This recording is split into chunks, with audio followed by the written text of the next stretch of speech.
Students,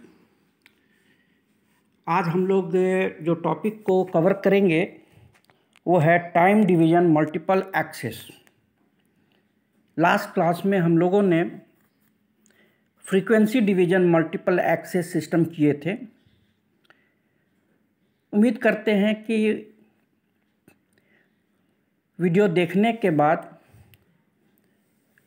कुछ या बहुत हद तक आप लोग समझे होंगे। आज हम लोग आते हैं time division multiple access system. ये दूसरा मल्टीपल एक्सेस सिस्टम है। इस सिस्टम में जो रेडियो स्पेक्ट्रम होता है, उस रेडियो स्पेक्ट्रम को हम लोग टाइम स्लॉट्स में बांटते हैं। यानी हर रेडियो स्पेक्ट्रम को चैनल में बनाते हैं और हर चैनल को एक टाइम स्लॉट्स में बांटते हैं और हर यूज़र्स को हम लोग टाइम स्लॉट्स प्रोवाइड करते हैं जिसमें यूज़र अपना इंफॉर्मेशन को ट्रांसमिट और रिसीव दोनों करता है। जैसा कि हम लोग फिगर में देख सकते हैं, तीनों एक्सिस दिखलाया गया है, फ्रीक्वेंसी, टाइम और कोड। तो इस सिस्टम में जितने भी यूज़र्स हैं सभी को सेम फ्रीक्वेंसी, सेम कोड, लेकिन अलग अलग टाइम स्लॉट्स दिया जाता है।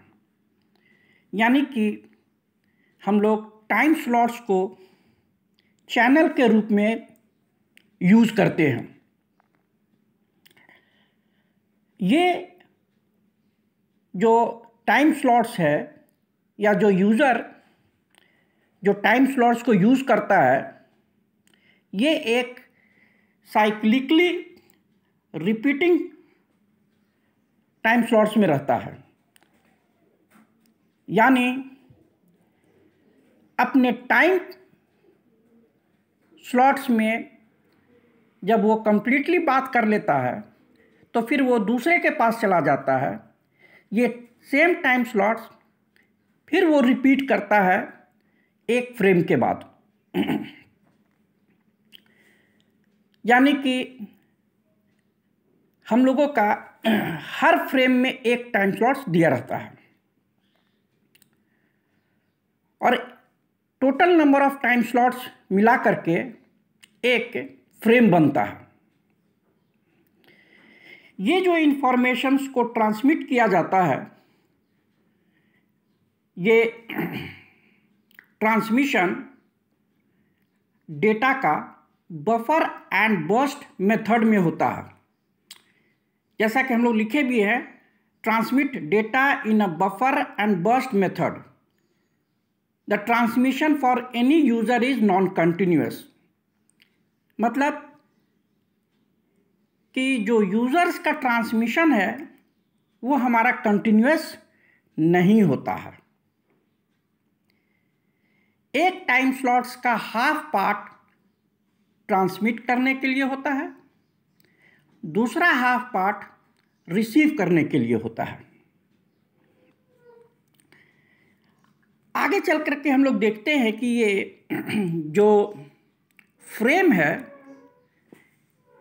जो आप देखिएगा फ्रेम स्ट्रक्चर में, तो एक फ्रेम में हम लोगों का कई टाइम स्लॉट्स होते हैं और हर टाइम स्लॉट्स में हम लोगों का 3 पार्ट्स होते हैं। तो एक फ्रेम में हम लोगों का 3 पार्ट्स होते हैं और ये फ्रेम रिपीट करता जाता है। फ्रेम का पहला पार्ट प्रीएम्बल होता है, दूसरा इसमें इंफॉर्मेशन मैसेज और तीसरा टेल बिट्स होता है। एक टाइम स्लॉट्स में जो हम लोग इंफॉर्मेशंस को भेजते हैं वो इंफॉर्मेशन मैसेज का पीरियड में ही जाता है। फ्रेम किसको कहते हैं? तो frame consist of A number of slots जिसमें इंफॉर्मेशन मैसेज, प्रीएम्बल और टेल बिट्स होता है। प्रीएम्बल जो है, जो आप देख रहे होंगे प्रीएम्बल को, ये it contains the address and synchronization information. तो प्रीएम्बल जो है एड्रेस और सिंक्रोनाइजेशन इंफॉर्मेशन कैरी करता है, that both the base station and the subscriber use to identify each other. और उसके बाद गार्ड टाइम्स होता है, गार्ड टाइम्स। ये अलाउ करता है, it allows synchronization of the receivers between different time slots and frame. यानी कि गार्ड टाइम्स का काम है कि ये सिंक्रोनाइजेशन करता है receiver in different time slots. अब हम लोग देखते हैं कि ये जो हमारा एक टाइम स्लॉट्स है,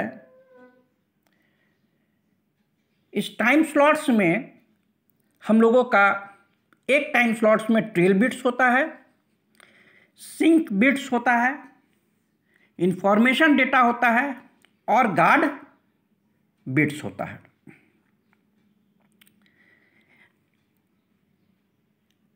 आगे चल के हम लोग देखते हैं फीचर्स कि इसके फीचर्स क्या है। तो पहला फीचर्स ये है हमारा, TDMA shares a single carrier frequency with several users where each user makes use of non-overlapping time slots. The number of time slots per frame depends on several factors such as modulation technique, available bandwidth, etc. इसका मतलब हुआ कि TDMA system में जो हमारा carrier frequency है वो several users use करते हैं और कोई भी यूजर्स साइमल्टेनियसली उस कैरियर फ्रीक्वेंसी को यूज नहीं करता है। सभी को अलग अलग टाइम स्लॉट्स मिले हैं और इसीलिए कोई भी टाइम स्लॉट्स का ओवरलैपिंग नहीं होता है। ये जो टाइम स्लॉट्स हम लोग बनाते हैं पर फ्रेम में, वो डिपेंड करता है मॉड्यूलेशन टेक्निक पर, हमारे पास कितने अवेलेबल बैंडविड्थ है। दूसरा हम लोग देखते हैं फीचर्स कि data transmission for users of A TDMA system is not continuous but occurs in bursts. This results in low battery consumption since the subscriber transmitter can be turned off when not in use, which in most of the time. ये second features बतला रहा है, जैसा कि हम लोग पहले भी बताया है, कि जो डेटा का ट्रांसमिशन हो रहा है TDMA सिस्टम में, ये कंटिन्यूअस नहीं होता है। अपना जो टाइम स्लॉट्स है वो बहुत छोटा होता है, इंफॉर्मेशन को जितना वो भेज सकता है उसमें भेजता है, फिर वो टाइम स्लॉट्स उसका ख़त्म हो करके दूसरे के लिए चला जाता है। जब ये कंप्लीट फ्रेम होता है तो फिर उसको अपना टर्न साइक्लिकली मिलता है और फिर नेक्स्ट मैसेज जो है वो अपना भेजता है। इसीलिए इसका जो डेटा ट्रांसमिशन है वो बर्स्ट्स में रहता है, माने छोटे छोटे टुकड़े में रहता है। अब इससे क्या होता है कि बैटरी का जो कंजम्पशन है वो कम हो जाता है और जो ट्रांसमीटर है सब्सक्राइबर का वो कुछ देर के लिए ऑफ हो जाता है जब वो यूज़ में नहीं रहता है।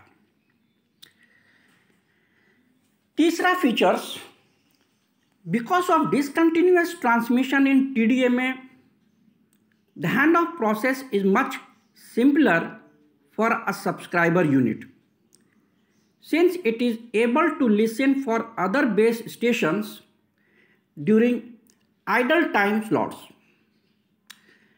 An enhanced link control such as that provided by mobile assisted handoff can be carried out by a subscriber by listening on an ideal slot in the TDMA frame.